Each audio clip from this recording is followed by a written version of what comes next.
how to get a UTR number HMRC online. So you want to Google search for get UTR number HMRC and click on this first website that pops up right here. You can get a unique taxpayer reference number when you register for self-assessment and set up a limited company. So here are some ways how you can find your UTR. So you can find it in your personal tax account or in the HMRC app, or also on previous tax returns and other documents from HMRC, for example, notices, file a return, or payment reminders. If you cannot find it, then you can contact HMRC. So this is going to be the easiest way. You click on contact and then you just send an email.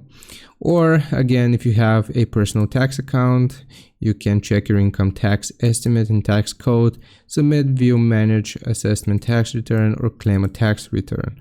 Here you can read how you do it.